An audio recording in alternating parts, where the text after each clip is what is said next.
Mesdames et messieurs, bienvenue à votre émission Ce qu'il fallait démontrer. Je vous précise tout de suite d'entrée, ce sera le dernier numéro de cette année 2024 et à l'occasion, nous allons aborder deux sujets fondamentalement puisque nous parlons de fin d'année.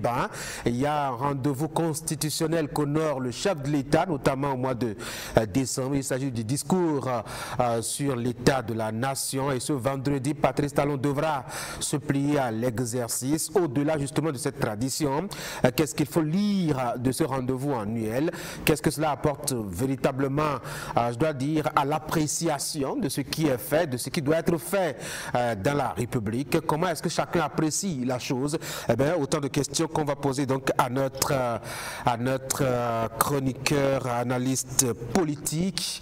Et puis on va aborder aussi la question donc de la révision, pas de la révision, la question de la Constitution. Ça fait quand même 34 ans que le test a été validé, notamment au mois de décembre 1990.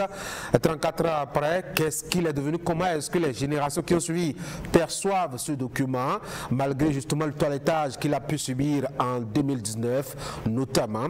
Eh bien, autant de questions aussi qu'on va aborder autour donc de cette thématique-là. Je n'ai pas besoin de vous présenter Anissé Carlos Oké, mon compagnon de tous les jeudis soirs sur cette émission. Anissé Carlos Oké, bonsoir. Bonsoir Tanguy. Merci d'être là. Alors donc on va commencer déjà par ce qui fait l'actualité. Le discours du chef de l'État sur l'état de la nation. Patrice Talon devra se plier justement à l'exercice. Ça doit être le 9e de ces deux quinquennats passés qu'il passe à la tête du Bénin. C'est un rendez-vous traditionnel, habituel, de sorte que finalement on se dit que ça devient, mettons quoi, une formalité auquel justement ça coquine et puis c'est tout. Alors Tanguy, vous soulignez là quelque chose de très important. Les rendez-vous qui se succèdent depuis plusieurs décennies donnent à penser que, en fait, en dehors du fait que le président de la République est obligé de faire cette formalité, il n'y a rien qui change. Or, le discours sur l'état de la nation est la présentation par le chef de l'État d'un certain nombre de dispositions qu'il a prises, d'un certain nombre d'actes qu'il a fait exécuter, des projections qu'il envisage, pour que nous puissions ensemble apprécier le contenu de son intervention et lui dire à la suite quelles sont les orientations que nous aurions souhaité qu'il intègre désormais dans la gouvernance. Ouais. Or, ce que nous observons effectivement, c'est que une fois que cette formalité est remplie, il n'y a pratiquement pas d'apport du point de vue du débat politique, du point de vue de l'enrichissement de la gouvernance, et ça devient effectivement une simple routine, et c'est ce que peut-être pas la faute aussi des acteurs politiques, peut-être pas la faute aussi de ces présidents successifs qui sont passés au palais de la Marina. Vous le savez très bien, tout pouvoir a quand même tendance justement à éviter la critique, et dès lors qu'il y a absence de la critique, eh bien, il y a réserve, il y a que l'appréciation objective et scientifique est aussi absente. Alors, je ne sais pas si la critique est interdite. Elle n'est pas interdite. Parce parfois. Il y a des gens au sein de la République qui sont payés pour critiquer. Ah oui? L'opposition est payée pour critiquer. Et il faut avoir des canaux. Quels canaux? Ben, la presse, les médias, les espaces publics pour en parler. Vous connaissez un média qui a fermé ses portes à l'opposition? Ah, moi je ne sais pas, je pose les conditions, je vois un peu parce que les récriminations aussi de la... Peut-être qu'on me dira que les services publics de l'information ne sont plus aussi démocratiques que par le passé. Et ça, je peux encore le comprendre. À supposer que ce soit comme ça, il y a beaucoup d'autres canaux par lesquels ceux qui veulent critiquer objectivement ont le loisir de le faire. Moi, ce que je déplore, c'est que une fois que le président fait son discours, en une phrase, on noircit tout ou on blanchit tout. Donc, les partisans du chef de l'État disent « Ah, vraiment, on ne pouvait pas avoir meilleur discours » et les autres disent « On ne pouvait pas avoir pire que ce discours-là ».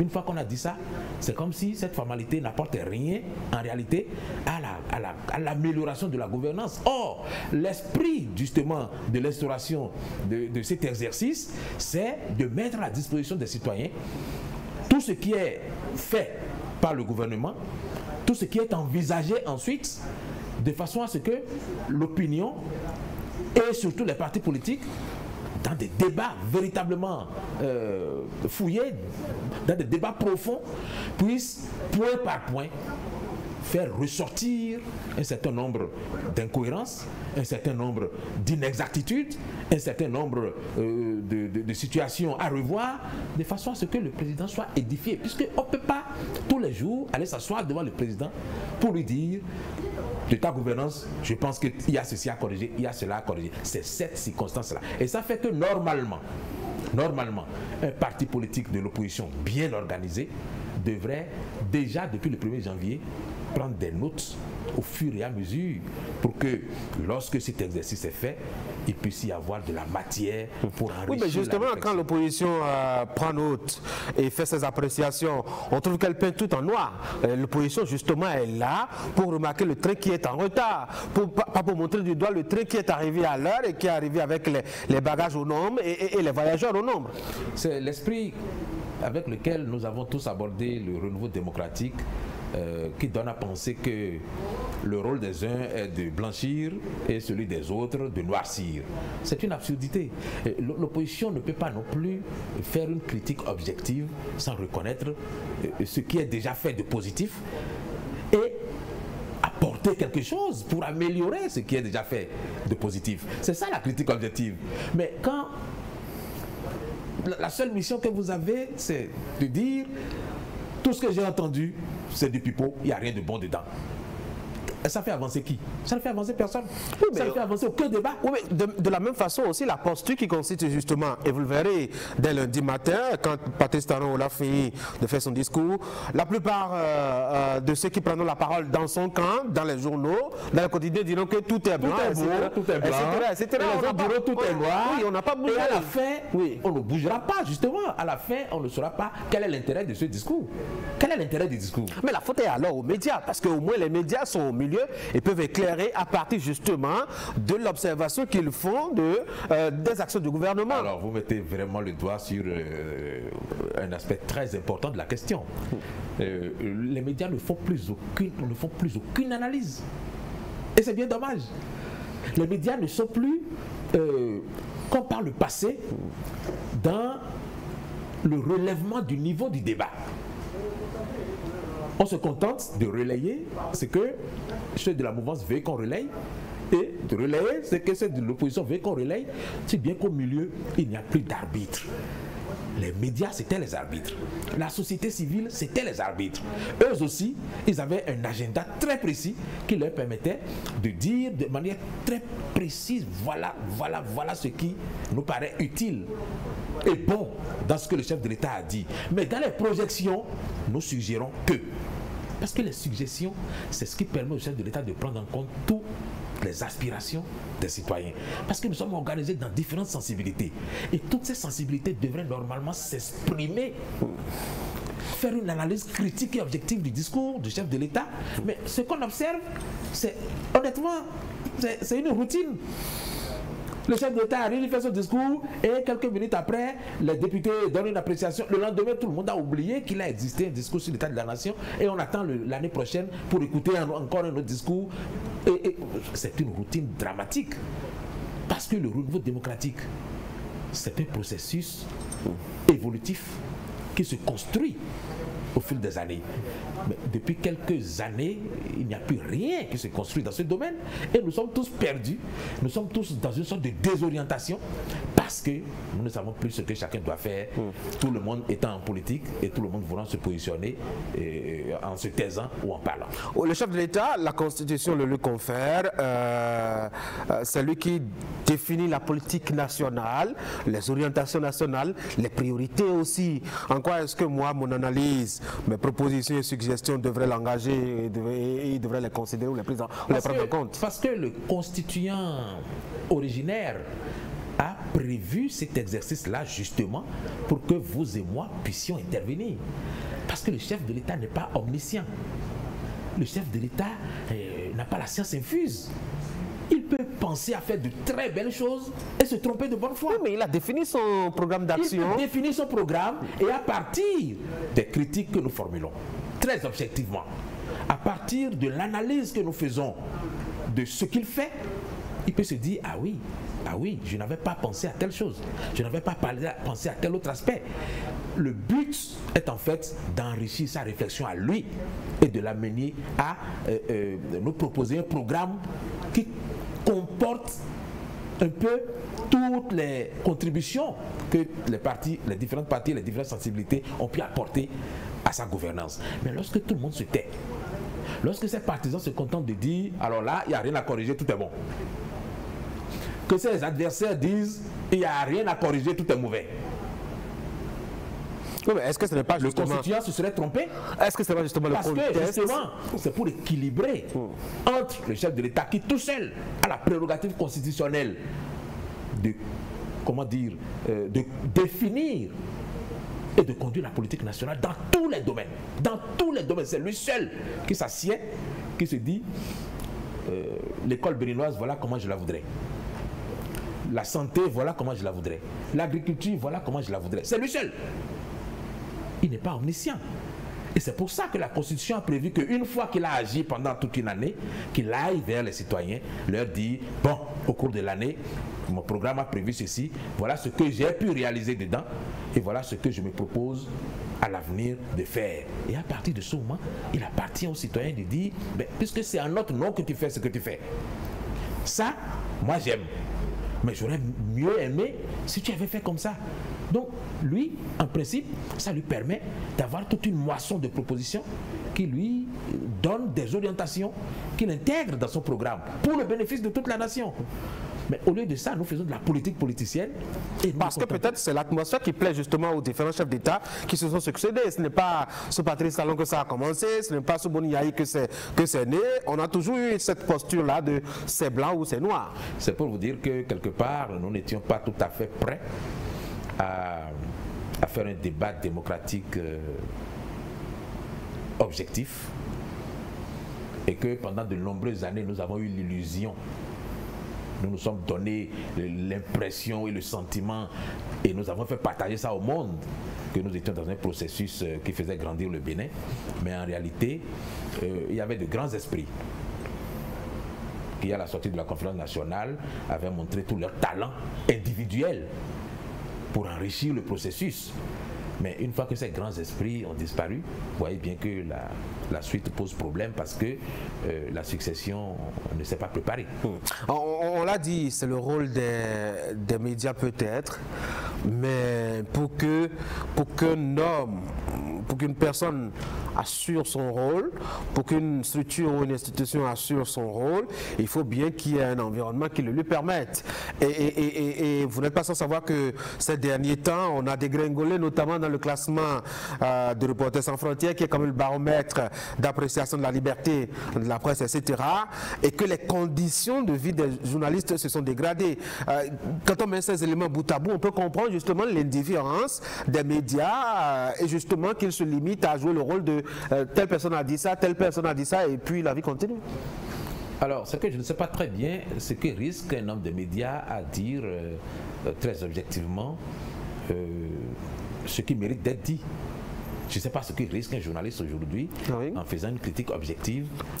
On a quand même eu des hommes de presse qui se sont retrouvés devant la criette. J'ai dit la criette, hein. Je n'ai pas dit le juge simple. C'est-à-dire devant une institution d'exception pour avoir publié une information. C'est suffisamment grave. Alors Tanguy, je suis de ceux qui pensent que les médias ont depuis longtemps perdu des repères. Ok.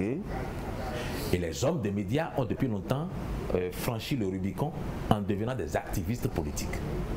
Et pendant longtemps d'ailleurs, parce que Mathieu Kérékou nous y a encouragé, nous avons pensé que le journalisme était l'activisme politique.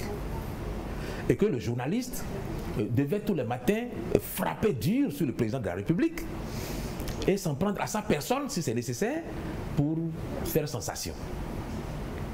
Mais il y a une différence fondamentale entre le journaliste et l'activiste politique. Le monsieur il a sa carte de presse, non, il officie dans un organe de presse, il peut avoir des convictions et des visions qui peuvent à tout hasard coïncider avec la vision, je ne sais pas, d'un opposant ou d'un mouvancier. En quoi est-ce qu'il est un activiste politique? Ce qu'il est important de savoir, c'est qu'il ne suffit pas d'avoir la carte de presse pour être un bon journaliste, ou pour en tout cas être un journaliste qui est à l'abri de toute poursuite. Il y a ce qu'on appelle le code d'éthique et de déontologie. Et ça, croyez-moi, il y a très peu de journalistes qui peuvent citer 3 articles dedans. Ils ne connaissent pas. Ils ne connaissent pas le code. Non, on va pas... Et ce que je voudrais dire, Tanguy, c'est que le journaliste, c'est un homme qui travaille sur des faits, uniquement sur des faits. Et pas sur autre chose. Mais à partir de faits présentés au public, après une bonne enquête, le journaliste peut dire, de mon point de vue, à partir de ce que je vous ai présenté là, voilà ce que je pense. C'est son commentaire et ça peut être libre. Mais c'est toujours à partir de faits. Mais dans son développement, dans son fonctionnement, le journaliste n'écorche jamais l'image de quelqu'un, ni l'honneur de quelqu'un, ni la dignité de quelqu'un parce qu'il a des faits à publier. Mais combien de journalistes le savent aujourd'hui au Bénin? Parce que le rôle du journaliste est d'informer le public tout en préservant l'honneur et la dignité des personnes qui sont mises en cause dans ce qu'il écrit. Par contre, l'activiste politique, lui, il se donne pour mission de salir l'honneur et la dignité de ceux qu'il met en cause. C'est ça la différence. Donc, vous pouvez être journaliste, avoir la carte de presse et franchir le Rubicon en allant faire de l'activisme politique. Donc il faut aller devant la criette. Quand vous en prenez à l'honneur et à la dignité de quelqu'un, vous n'êtes plus dans le journalisme et vous êtes fondé à être attrait en justice. Devant une juridiction d'exception. Moi c'est ce qui me dérange un peu. Ce que vous appelez journaliste d'exception, ni d'ailleurs ce qui est reproché aux personnes, ni ce qui est reproché.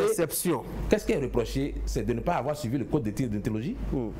Si c'est ça, c'est pas possible. Oui, la question de publication de fausses informations, c'est une question éthique et déontologique et je pense que ça devrait pouvoir se régler au sein même de la corporation. Si ce n'était que ça, oui. Si ce n'était que ça, ça pouvait être réglé dans la corporation. Mais si quelqu'un se sent offensé et décide de se faire rendre justice, ben, il a le droit d'aller où il veut. Entre autres éléments de la République pour apprécier de façon objective justement ce que dit le chef de l'État, c'est les hommes de science aussi, les universitaires. Je ne sais pas si ces derniers temps, ils ont pu vraiment assumer ce rôle. Je crois que ces hommes de science ont beaucoup régressé. Parce que, je vous ai dit, il y avait quelques esprits éclairés dans la République qui avaient fait ce qu'il fallait. Et on avait eu le sentiment, à partir de ce qu'eux ils faisaient, que le peuple tout entier était à ce niveau de capacité d'analyse et de réflexion. On avait pensé que tout le peuple était à ce niveau de connaissance des lois et des règlements. Il n'y a que des leaders, il n'y a que des éclairés. Dans tout pays, c'est comme ça. Non, dans tout pays, il y a un tronc commun de citoyens qui est à un certain niveau d'information, à un certain niveau de connaissance, à un certain niveau de conscience et de responsabilité. Quand vous n'avez pas fait ça, et que c'est quelques individus dans la République qui donnent le sentiment que le Bénin est un grand pays de démocratie, alors que derrière, il y a des millions de citoyens qui ne savent même pas de quoi il s'agit, vous voyez, ça finit par nous rattraper et c'est ce qui nous rattrape. C'est ce qui nous rattrape. Parce que nous avons embrasser je vais dire, cet espace de renouveau démocratique dans le monde en improvisant. Et nous allons revenir là-dessus tout à l'heure. Nous avons improvisé. Et nous avons décrété la démocratie. Ailleurs, l'histoire des autres, leur culture, leur tradition, leur parcours sur des siècles a forgé un certain nombre de valeurs qui ont sécrété la démocratie. C'est une sécrétion chez les autres. Nous nous sommes levés un matin et nous avons dit, nous sommes en démocratie et cette démocratie a les mêmes paramètres que ceux des personnes qui depuis des siècles sont en train d'expérimenter leur système politique. Mais ça n'a pas tenu compte de nos réalités, ça n'a pas tenu compte de la capacité de nos citoyens à, comment on va dire, à s'épanouir dans ce type de régime. Notre histoire, il faut la regarder de près. Il y a un roi et des sujets. À ce jour, nous avons beau avoir la République que nous avons, il y a toujours un roi et ses sujets. Et c'est ça qui fait toute la difficulté. Revenons donc à la royauté et ainsi de suite. Non, c'est pas ça. Si vous dites ça comme ça, on aura l'impression que c'est ce que je suis en train de dire. Non, ce que je dis, c'est qu'un renouveau démocratique, quand on l'a commencé, il faut engager toutes les démarches possibles. Il faut engager toutes les réformes possibles. Il faut engager tout le travail qui est indispensable à la connaissance de ce que nous faisons par le citoyen. Il faut que n'importe quel citoyen soit imprégné de cette culture de la démocratie. Et la culture de la démocratie, c'est la culture de la loi, c'est la culture de l'ordre, c'est la culture de la discipline. Mais quand cette culture n'existe pas, vous ne pouvez pas faire prospérer une démocratie. Pourquoi justement l'apport des universitaires a régressé sur le débat public, sur le débat scientifique, sur les questions majeures de la République? Parce que la politique a phagocyté le monde scientifique. Décidément, hein, c'est... Il n'y a plus d'hommes de science neutres, vous en connaissez? Enfin, je veux dire que la politique, elle est finalement partout. Mais c'est un travers de la démocratie que nous avons depuis 34 ans démarré sans avoir pris la précaution de séparer les choses. Comment ça? Nous avons fait une construction de masse. Oui, mais... Et tout le monde se retrouve finalement à se dire il n'y a que dans la politique qu'on prospère. Qui n'a pas envie de prospérer? C'est ça le problème. Vous pouvez avoir un diplôme quelconque, quelles que soient vos qualifications. Si vous n'êtes pas en politique, celui qui est là-bas vous dépasse. Qui n'a pas envie de prospérer? C'est pour ça que même ceux qui sont dans la société civile et qui résistent, finissent quand même pas franchir le pas parce qu'ils se disent mais les camarades avec qui j'étais hier, qui avaient le même niveau de confort de vie que moi, aujourd'hui ils sont dans l'opulence. C'est quoi? Nous réduisons tout maintenant au confort matériel, etc. C'est ça qui nous... C'est pas en réalité la démocratie qui est le problème. Mais c'est pas en réalité la façon dont nous faisons la politique. C'est notre goût du matériel. Nous n'avons pas l'attachement au matériel. Nous n'avons pas la culture de la démocratie. Mais par contre, nous avons la culture des privilèges, nous avons la culture des avantages, nous avons la culture des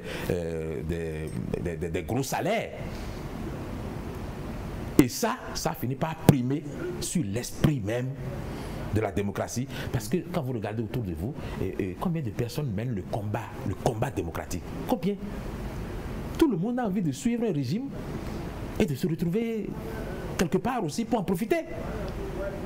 Ceux qui sont dans la mouvance présidentielle ont beaucoup de choses à dire, mais ils ne le diront jamais parce que ça les fait perdre des positions, ça les fait perdre des avantages, ça les fait perdre des privilèges. Et ceux qui sont dans l'opposition, il y en a beaucoup qui ont des choses à dire et qui, par prudence, se taisent parce qu'ils visent, dans un avenir proche, à se retrouver dans une position de privilège. Si ce régime-là ne part pas, qui va faire encore l'opposition pendant 10 ans? Ah, donc il faut être prudent et pouvoir prendre le train là où on peut le prendre pour profiter aussi de quelque chose. Donc vous voyez, et nous avons aujourd'hui des positions individuelles. Il n'y a plus de position de groupe. Il y a des partis qui avaient fait l'opposition dans ce pays pendant 10 ans, 15 ans. Vous ne pouvez plus avoir ça. Ah oui? Ah non, vous ne pouvez plus. Comment ça?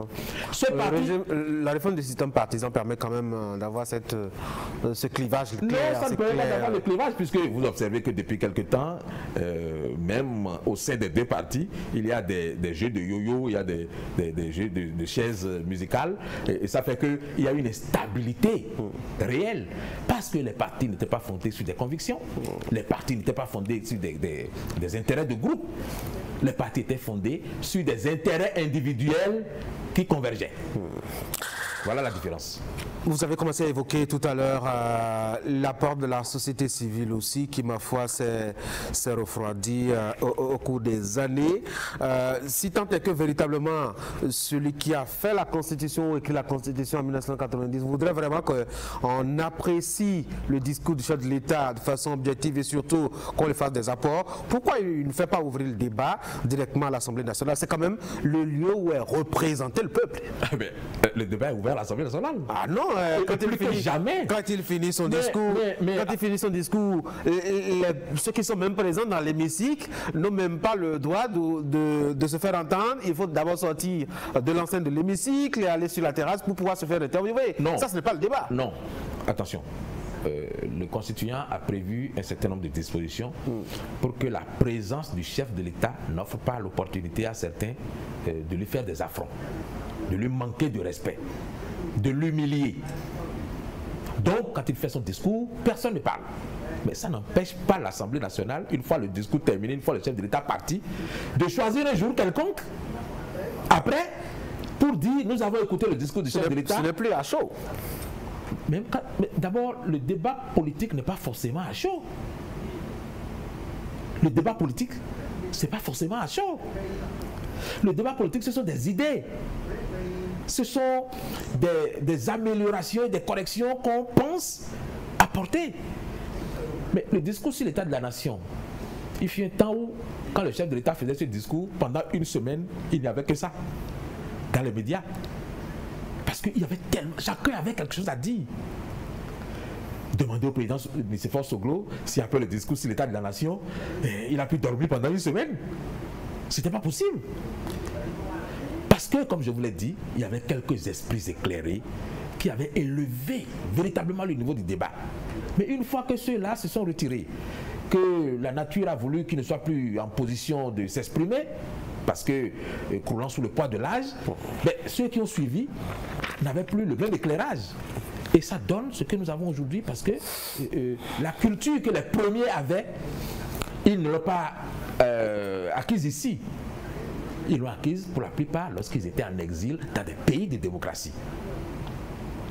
Donc, quand ils sont revenus pour la conférence nationale, l'élite intellectuelle, par exemple, quand l'élite intellectuelle est revenue, il y avait à l'intérieur des personnes qui étaient bien outillées du point de vue de l'animation de la vie publique dans un état de démocratie et de droit. Donc, ceux-là, vraiment, ont donné le sentiment que, ben, bon Dieu, les Béninois... bon, mais après... La première législature et la deuxième législature, il n'y a plus jamais eu un débat à l'Assemblée nationale qui donne le sentiment de fierté. Bon, il y a quand même eu sa dose avec un groupe fondé, je crois, qui s'appelait G13 et qui a même fait voir toutes les couleurs avec beaucoup de critiques. Je me remémorer un peu ces instants assez intéressants de cet Éric Ondité quand même, qui avait fait de la critique parlementaire, je dois dire, son pain quotidien et de qualité. Mais bon, comment est-ce qu'on s'en sort?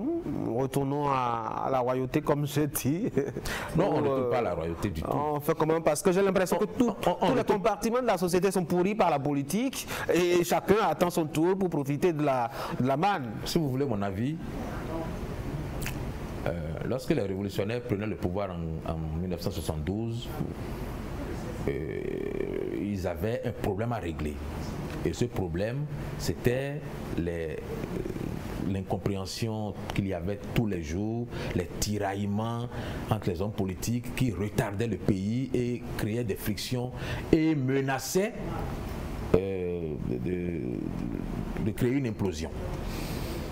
Et quand ils ont pris le pouvoir, vous avez vu que tout le monde a chanté hurrah. Parce que tout le monde se disait, mais il fallait trouver une formule pour qu'on sorte de tout ça. Alors, le bébé qui est né a été mal alimenté et à la fin, il est devenu un monstre. Et en 89, soit on a battu ce monstre, soit c'est lui qui nous conduisait à notre perte.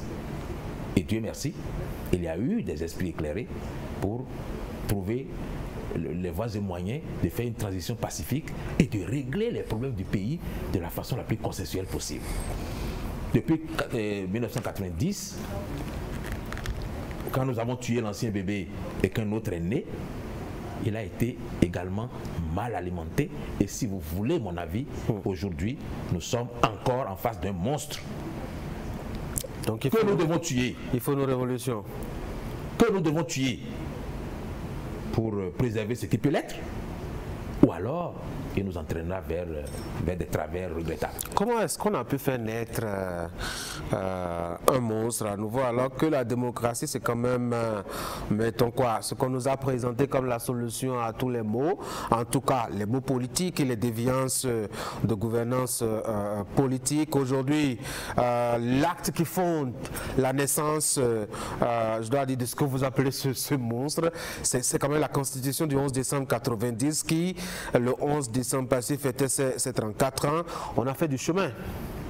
Oui, on a fait du chemin, mais le chemin n'était pas balisé. Nous avons évolué un peu dans un environnement sauvage et dans l'improvisation. Parce qu'il n'avait pas une boussole. Comment ça? Il n'a jamais eu de boussole. Il y a une boussole et le préambule de la Constitution dit clairement quel est l'état dans lequel le Béninois veut vivre désormais, quel est son cap politique qu'il trace, et dans le domaine économique, le libéralisme, etc., etc. On a défini aussi un nouveau cap pour l'école, on a dit que c'est l'école nouvelle, etc., etc. Alors, lorsque vous voulez faire passer le CEP à des enfants, ce n'est pas le jour où ils commencent l'école qu'ils passent le CEP. Il y a un enseignement qui correspond au cours d'initiation. Il y a plus haut le cours préparatoire, ensuite le cours élémentaire, puis le cours moyen 1 et le cours moyen 2. Donc, lorsque l'enfant passe le CEP, c'est parce qu'il y a des acquis. Des acquis. Et ces acquis, ça se forge, ça s'acquiert, ça se prend, on va dire, ces acquis se consolident progressivement dans le temps. En 1990, nous avions décrété que nous allions tous au CEP. Parce que nous avions un acquis, l'expérience qu'on a vécue avec la Révolution, les dérives, c'est quand même des leçons, c'est des éléments qui nous inspirent et qui construisent justement notre façon de définir clairement ce que nous voulons pour notre avenir. Définir ce qu'on veut clairement, ce n'est pas un acquis. Ah ouais? Ah non. Ah non. Parce que c'est ça que nous avons fait à la conférence nationale. Nous avons dit ce que nous voulons. Et nous nous sommes comportés exactement comme si nous avions déjà ce que nous avons mis sur le papier. On ne l'avait pas. La démocratie, c'est à partir de 90 oui, qu'il fallait maintenant mettre tout le monde au CI, puis au CP, puis au CE1, puis au CE2. Et aujourd'hui, nous aurions des citoyens, même en dormant, qui ne peuvent pas mettre la démocratie en cause. Ça serait des acquis.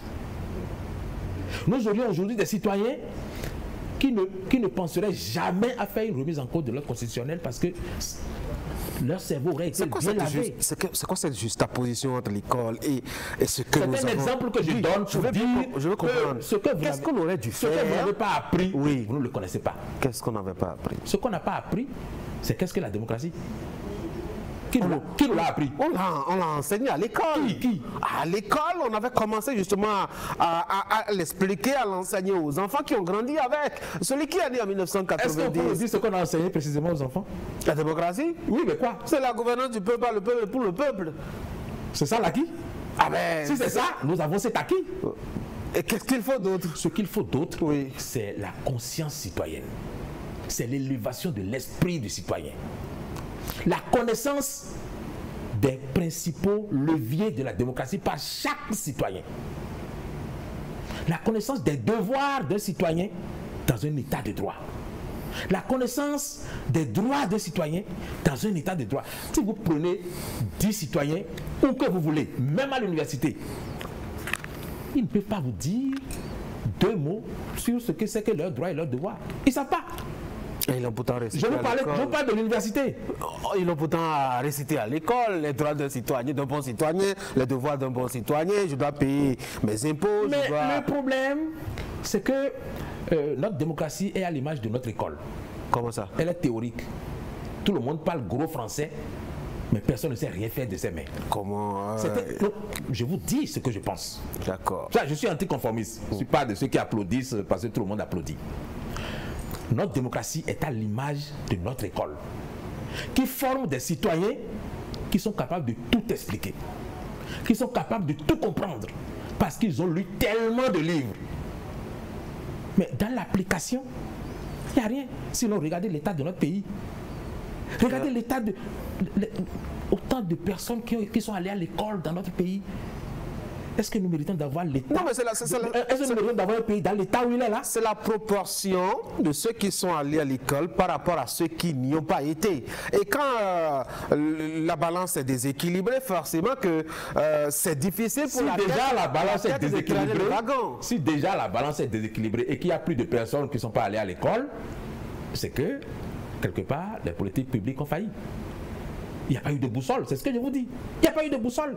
Personne n'a dit, quand on a commencé le renouveau démocratique, à l'horizon 2000, il n'y aura plus aucun Béninois qui ne soit en mesure d'être totalement à l'aise dans les fondamentaux de la démocratie.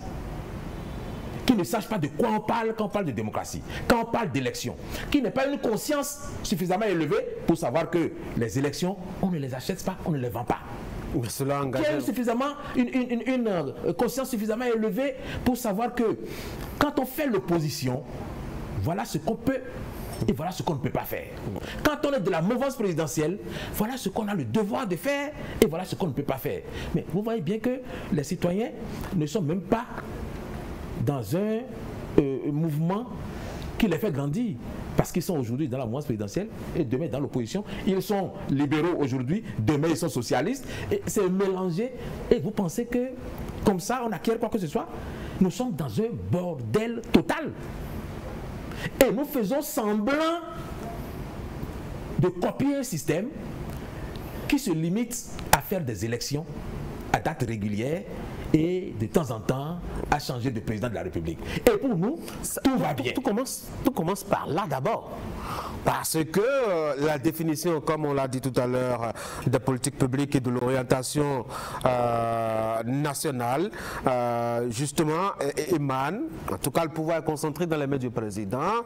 Et je ne veux pas imaginer qu'un président fasse 10 ans, 20 ans, justement à garder tous ces éléments-là dans ses seules mains, alors même qu'il y a un clivage qui est au niveau de la classe politique où ceux qui sont avec lui n'ont même pas le petit courage de lui dire voici ce qu'on peut faire autrement que ce que tu penses, et ceux qui sont dans l'opposition aussi sont targetés à quel moment il pourrait être appelé à venir servir aussi aux côtés du grand timonier, comme dirait quelqu'un. C'est là où le débat est biaisé. Le débat est biaisé parce que les intellectuels les plus grands qui ont lu tellement de livres nous ont fait croire que ce qui fait grandir un pays, c'est les libertés publiques et les élections. Il n'y a aucun peuple qui travaille et qui rend et qui surtout s'épanouit dans les faits. Il y a des pays dans lesquels on critiquerait fortement la démocratie. Parce que ce sont des pays dans lesquels la liberté est totalement contrôlée. Mais les citoyens qui sont dans ces pays-là sont plus épanouis. Sérieusement, ils vous l'ont dit? Demandez à un Chinois de prendre la nationalité béninoise parce que le Bénin est un pays plus épanoui. Non, il va réfléchir peut-être parce que le Bénin ne lui offre pas les mêmes commodités en termes de développement. Et vous pensez que les commodités s'obtiennent en étant dans la liberté? Oui. Mais non. Mais non. Les Chinois sont dans la démocratie. Comment ça? Mais ils ont adapté la démocratie. Avec un parti unique. Ils ont adapté la démocratie à leur réalité et c'est le résultat qui compte. Le résultat, c'est que le Bénin n'est rien à côté de la Chine. Un contexte dans lequel un pays comme l'Inde, oui, qui est un pays démocratique, a adapté la démocratie à son contexte. Ça fait que tous les pays d'Afrique ensemble ne sont rien à côté de l'Inde. La Russie est dans la démocratie, mais à sa façon. Ça fait que tous les pays d'Afrique ensemble ne sont rien à côté de la Russie. C'est quoi? Donc la démocratie, c'est un peu même les pays d'Europe ne sont rien individuellement à côté de la Russie. Donc c'est pour vous dire que c'est pas la liberté qui est, on va dire, l'élément par lequel on mesure l'épanouissement d'un citoyen. Moi je vais vous dire, c'est pas la liberté. Moi je suis surpris que ça vienne de vous en tant que journaliste. Je vais développer parce que sinon vous ne comprendrez pas. Dites-moi. C'est pourquoi je vous disais que ce sont les intellectuels qui chaque jour nous le répètent et nous obligent à aller sur ce chemin parce que pour eux, la liberté est fondamentale. Les élections régulières, c'est fondamental. Mais c'est très bien. Je ne dis pas que c'est faux. Je ne dis pas que c'est mauvais. Mais je dis que ce qui fait l'épanouissement du citoyen, c'est la justice et c'est l'équité. Quand vous avez un pays dans lequel il n'y a pas de démocratie du tout et qu'il y a de la justice et de l'équité, le citoyen est plus épanoui que dans un pays de démocratie. Oui, la démocratie est fondée d'abord sur la justice et sa qualité. Mais justice sociale. Je ne parle pas de justice en tant qu'institution. Justice sociale. Qu'est-ce que la justice sociale? C'est quand, devant une situation qui concerne deux citoyens, la police a un comportement identique. Quand, parce que le citoyen s'appelle tant, il n'est pas traité autrement que l'autre citoyen, c'est ça la justice sociale. Lorsque dans une république, on fait un concours et que ceux qui réussissent sont les enfants d'eux, vous pouvez avoir la meilleure démocratie, ce pays-là n'est pas un bon pays pour les citoyens. Lorsque dans un pays, il y a des salaires politiques et qu'à diplôme égal, à compétence égale, il y a des gens qui sont au beurre pendant que d'autres triment. Vous pouvez avoir la meilleure démocratie, ce pays-là, ça ne plaira jamais aux citoyens. Lorsque nous avons des producteurs qui arrachent sous le soleil, qui triment sous la pluie pour produire, et que ce sont des personnes qui sont en cravate dans leur bureau, qui s'enrichissent du fruit de leurs efforts, et qu'eux-mêmes là, ils continuent chaque jour de tirer le diable par la queue, vous pouvez avoir la meilleure démocratie. Ça, c'est le capitalisme. Vous pouvez avoir la meilleure démocratie. C'est la même physionomie, enfin, que l'on soit en démocratie, que son... Exactement. C'est pourquoi je vous dis que ce n'est pas la démocratie qui détermine l'épanouissement des citoyens. Vous pouvez avoir la meilleure démocratie si vous avez ce genre de système. Le citoyen, il a envie d'aller dans un autre pays. Et c'est pourquoi vous allez remarquer que quand on prend l'exemple des pays de l'AES, ils avaient une démocratie tronquée. Ce n'était pas la plus belle des démocraties. Et puis, des militaires sont arrivés et ont dit, on fait un coup d'État. Le peu de liberté que vous aviez là, on confisque. Le peu de droits que vous aviez là, on confisque. Et les citoyens jubilent. Ils sont contents. Ils sont heureux. Pourquoi? Tout en sachant qu'ils ont perdu la liberté avec ce qui se passe là. Peut-être qu'ils ne sont pas conscients vraiment de cette perte. C'est parce que les citoyens se disent il y a une chance que peut-être la justice sociale puisse s'instaurer dans notre pays. C'est ça qui est important. C'est pas la liberté. Regardez-moi, regardez autour de moi, autour de vous, regardez autour de nos hommes politiques, regardez dans tous les pays, regardez partout. Et dites-moi quels sont les Béninois qui se mobilisent tous les jours parce qu'ils ne sont pas libres. Parce qu'ils ne jouissent pas de leur liberté.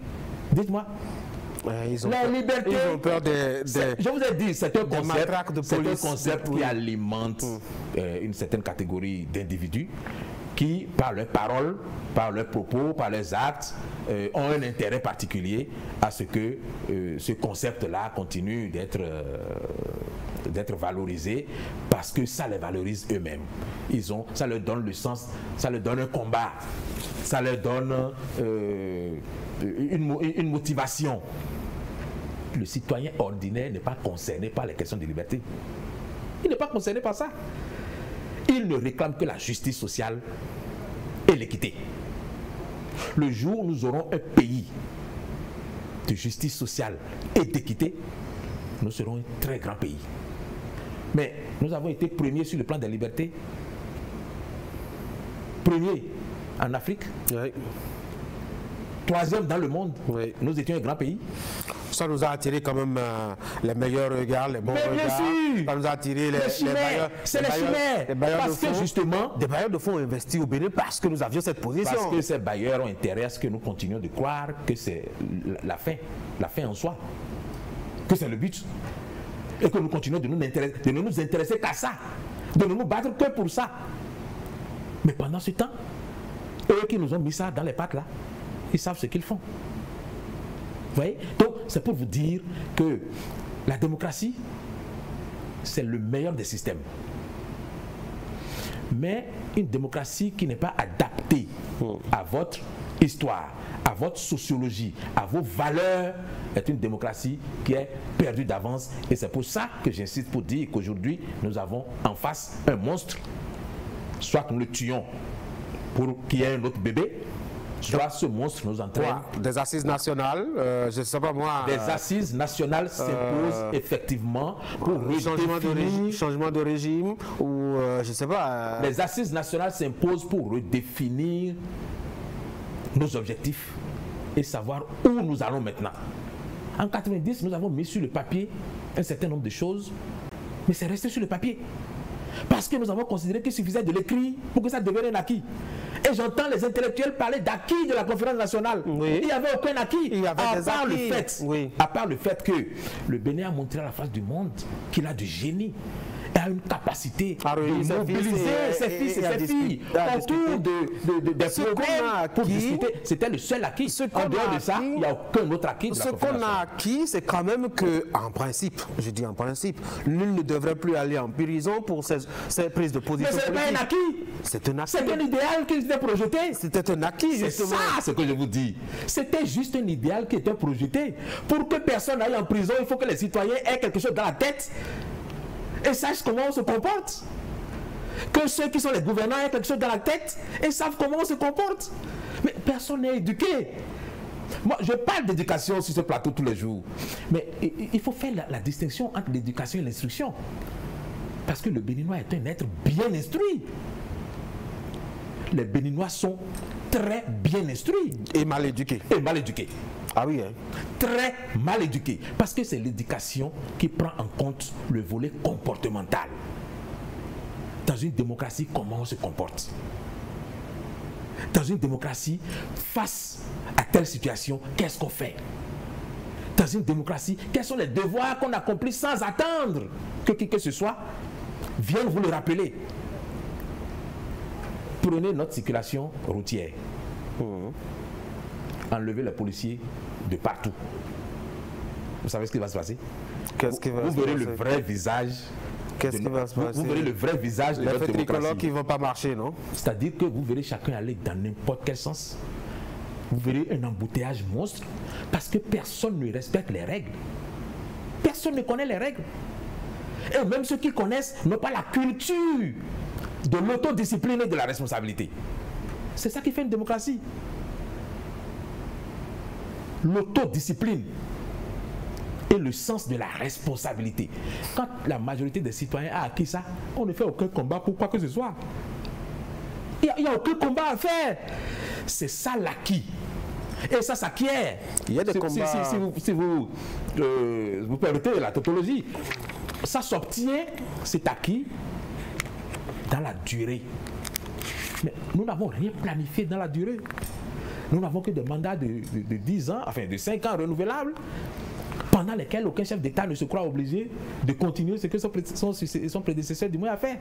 Donc, il n'y a pas eu un plan de formation du citoyen béninois pour que le citoyen béninois puisse avoir des acquis de la démocratie au fil des ans. Les acquis, c'est de la paperasse. Ah oui. Les acquis de la démocratie, c'est dans les papiers. Donc la Constitution. C'est exactement ça. Ah oui, hein? C'est exactement ça. Nous avons une Constitution qui est très belle dans ses fondements, mais aucun de nous n'a envie de l'appliquer. Dans les faits, aucun d'entre nous n'a. Ce n'est pas une spécificité du Bénin. Non. Ce n'est pas une spécificité du Béninois. Tout individu, justement, a tendance à vraiment se donner des libertés, à ne pas supporter la contrainte, parce que sous aucun ciel, vous ne verrez un citoyen dire oui, moi je suis prêt à vivre sous la contrainte tout le temps. Les gens ont envie de vivre libre, et ça, ce n'est pas une spécificité du Béninois. Vous croyez qu'il y a un gendarme derrière chaque pays et chaque citoyen des pays de grande démocratie là? Vous croyez qu'il y a un gendarme derrière chaque citoyen? Il y a des systèmes de contrôle, les radars qu'on installe, les caméras qu'on installe, qu'on surveille, contraint les gens justement à rester dans les lignes qu'on a tracées. Sinon, là-bas aussi, si on enlève les radars, si on enlève les caméras, si on enlève tout ce que vous aviez demandé et qu'on les laisse aussi dans la rue, ils se comporteront exactement comme les Béninois à Cotonou. Mais si vous voulez mon avis, la démocratie dans certains pays que nous prenons comme référence n'est plus tout à fait une référence. Aux États-Unis, il y a des pays dans lesquels nous pensons que la démocratie est une panacée, mais quand vous regardez, leur niveau même d'exercice de la démocratie a fortement chuté. Quand on arrive à penser même à remettre l'ordre constitutionnel en cause aux États-Unis, vous ne voyez pas qu'il y a déjà un problème? Non, c'est la nature humaine. Ce n'est pas la nature humaine. Non. c'est que les fondamentaux de la démocratie, tels qu'imaginés et tels que consignés dans les livres, que nous tenons absolument à suivre à la lettre, ont déjà montré leurs limites. Alors vous Parce que proposez... le système politique doit être conforme à la mentalité actuelle. Même quand vous prenez les... Voilà, je vais vous dire. C'est pas pour blasphémer. Hein. Ouais, on a encore 2-3 minutes pour faire. Quand vous prenez les religions, en réalité, c'est une camisole de force. Comment? Les contraintes qu'il y a dans une religion sont extrêmes. Comment ça? Vous n'êtes pas libre du tout quand vous êtes dans une religion. Ah bon? Mais pas du tout libre. Que personne... Vous avez des prescriptions. En tout cas, si vous voulez suivre les prescriptions, vous n'êtes pas un homme libre. Et on va jusqu'à vous interdire de réfléchir, de penser par vous-même. C'est pour ça que la notion de dogme existe. On te donne l'enseignement, tu le prends comme ça, mais tu ne passes pas par derrière pour essayer de réfléchir, pour voir si c'est vrai ou si c'est faux. Mais pourquoi tout le monde va vers la religion? Pourquoi tout le monde est content d'être dans ce système d'emprisonnement et d'embrigadement de l'esprit? Ça nous promet un demain qui nous sauve. Parce que ça nous promet un demain de justice sociale et d'équité. C'est ça. C'est le monde dans lequel tous les citoyens veulent vivre. Nous sommes nés égaux, nous allons mourir égaux. Nous sommes nés nus, nous allons mourir nus. Il y a plus de difficultés à un riche à entrer au paradis que un chameau passer par le trou du lait. Qui n'a pas envie d'entendre ça? Ah oui? Qui n'a pas envie d'entendre que le riche de son quartier, quand ils vont mourir, ils vont se retrouver égaux quelque part? Qui n'a pas envie d'entendre ça? Mais mettons, qui n'a pas envie d'entendre? Créons alors les camisoles qu'il faut dans la République pour aider le citoyen justement, ou alors créons les conditions de le paradis qui va peut-être l'obliger justement. Créons le paradis terrestre dans notre pays en instaurant un système qui nous donne la justice sociale et l'équité. Mais ça ne se décrète pas. C'est un travail de longue haleine, c'est une culture. Il faut le décider. Vous êtes un peu trop sévère avec une démocratie jeune de 34 ans, à côté d'une démocratie qui s'essouffle. Après 200 ans. Le problème de la démocratie de 34 ans, je vais vous le dire. Oui, c'est lequel? C'est que cette démocratie a pensé qu'elle avait des dents, qu'elle était née avec des dents. Cette démocratie n'avait même pas encore des dents de lait, qu'elle mangeait de la viande. Exactement comme ailleurs.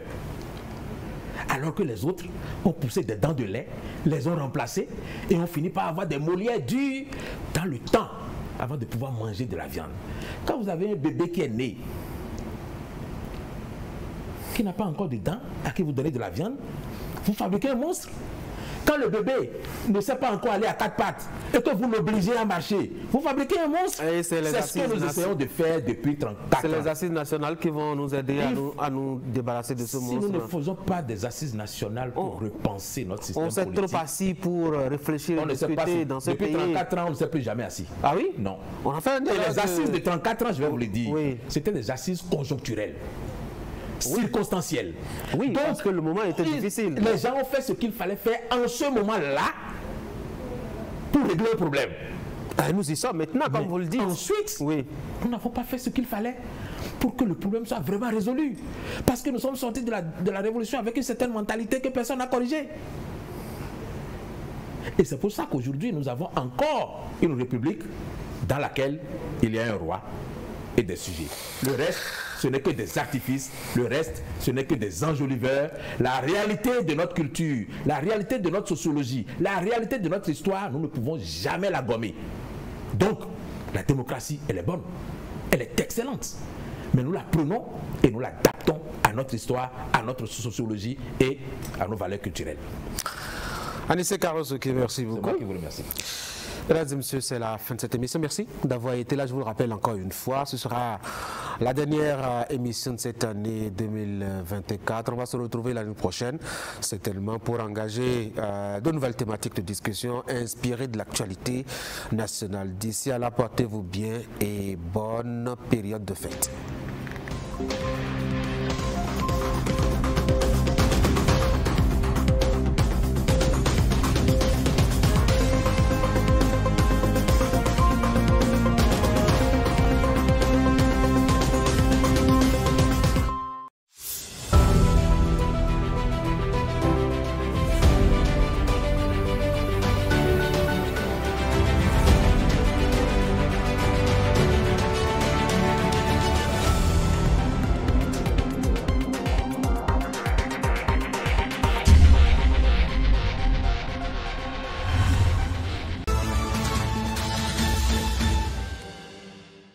Après les belles vacances, eh bien c'est la rentrée scolaire. Comment s'annoncent les 9 mois de cours? Sur quoi mettre l'accent pour continuer de relever le niveau de l'école? Deux plateaux de la discussion s'offrent à nous. Les points inscrits à l'ordre du jour de la session extraordinaire de la Commission nationale de concertation, de consultation et de négociation réunissant centrales syndicales, gouvernement et patronat semblent évocateurs de sentiments de satisfaction à cette veille de rentrée scolaire. Lorsqu'on parle de vacataires, dans un même système éducatif, je dirais les droits sociaux n'étaient pas toujours les mêmes. Mais on ne va pas juger la qualité ou le niveau de vie de l'école au Bénin en se référant forcément au passé. Quand il s'agit de l'éducation, quand il s'agit de l'école, quand il s'agit des enfants, il faut avoir le regard dans le viseur de l'avenir. Le gouvernement est confronté à cette difficulté-là de voir le sort qu'il faut réserver à cette catégorie d'enseignants qui est intervenu comme une solution conjoncturelle pour régler le problème de l'école. Je veux parler des aspirants au métier d'enseignant. Système éducatif tel que conçu dans notre pays, est-ce qu'il y a des objectifs précis qui sont visés? Les résultats de l'école ne font pas développer l'Afrique, ne font pas développer le Bénin. Se trouve aujourd'hui le secteur public, l'école publique. Lorsqu'il n'y a plus de grève au public, lorsque le parent sait qu'il n'a pas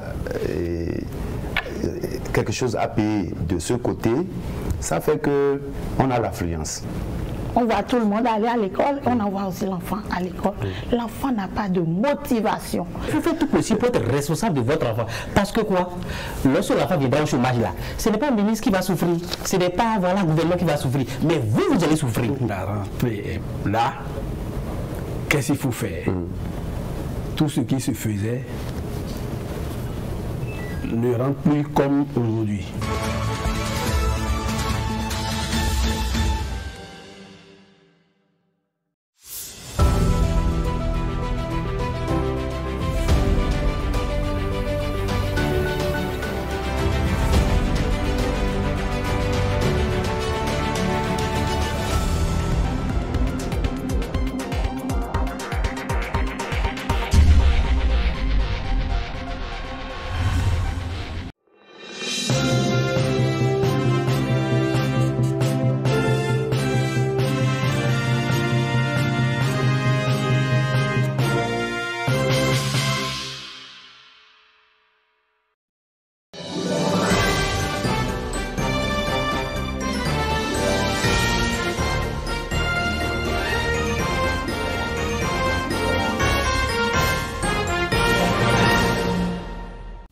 Né le 16 mai 1969, Rachidi Gbadamassi, le premier maire de la ville de Parakou au début des années 2000, après la décentralisation de l'administration publique au Bénin, à la suite de la promulgation de la loi numéro 98-006 portant régime électoral communal et municipal en République du Bénin par le chef de l'État d'alors. Son mandat commence sous la présidence de Mathieu Kérékou, marquant une étape importante dans l'organisation locale du pouvoir. Il devient député de la 5e législature du Bénin en poste de 2007 à 2012 et se fait régulièrement élire jusqu'en 2019. Lors de la 8e législature, il a siégé en tant que député sous la bannière du Bloc républicain. Plusieurs fois président de groupe parlementaire. Au cours de cette période, Rachidi Gbadamassi occupe plusieurs postes importants, notamment celui de premier vice-président du réseau des parlementaires africains, membre des commissions défense et sécurité, en abrégé REPAM-CDS, dont il demeure toujours le vice-président.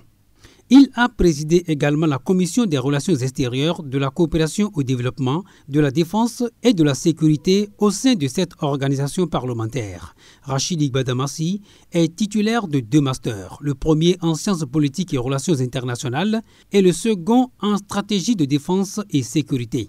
Sous son impulsion, plusieurs lois de grande portée ont été votées dans le domaine sécuritaire, dont entre autres loi modificative portant création des forces armées béninoises, loi modificative portant création de la police républicaine, loi portant statut des personnels des douanes, loi portant statut des personnels de la police républicaine, loi portant statut des personnels des eaux, forêts et chasses, loi portant statut des personnels militaires des forces armées béninoises, loi portant modification des personnels des forces armées béninoises, loi portant organisation du renseignement en République du Bénin.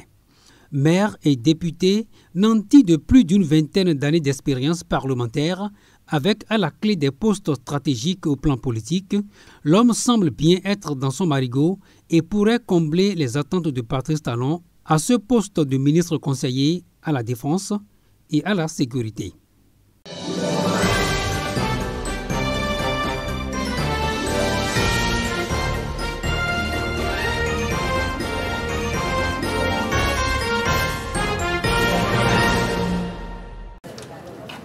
Des personnes essentiellement du troisième âge, venues des localités de Tukuntuna et de Natitengu, face au personnel soignant mobilisé pour la circonstance au centre hospitalier départemental de l'Atakora. Il s'agit des consultations médicales foraines initiées par le ministère des Affaires sociales et de la microfinance avec l'appui de l'OMS au profit de cette couche vulnérable. Inscrite dans le cadre de la célébration en différé de la Journée internationale des personnes âgées, édition 2024, les présentes consultations viennent à point nommé pour permettre une prise en charge sanitaire efficiente de ses bénéficiaires. Le ministère des Affaires sociales et de la microfinance a ce que nous appelons les cibles privilégiées. Et parmi ces cibles privilégiées-là, nous avons les personnes âgées. Et donc ces personnes âgées, comme vous l'avez dit, depuis hier, bénéficient de l'appui du ministère des Affaires sociales et de la microfinance, un appui sanitaire qui permet de faire des consultations et de pouvoir payer un certain nombre de médicaments pour eux, pour les permettre d'améliorer leur bien-être social. Prévu pour durer 2 jours, les présentes opérations foraines permettront de prendre en charge au total 200 personnes préalablement identifiées grâce au guichet unique de protection sociale dans les 2 communes bénéficiaires. 3 spécialités sont prises en compte. Notamment, quand on dit personnes âgées, on voit par là l'HTA, c'est-à-dire l'hypertension artérielle, qui parfois s'accompagne de diabète de type 2, et également les pathologies oculaires. Sur la centaine de personnes que nous avions vues, exactement 76, et nous avions pu détecter 16 personnes qui souffraient d'hypertension artérielle non équilibrée. Nous avions également 12 patients qui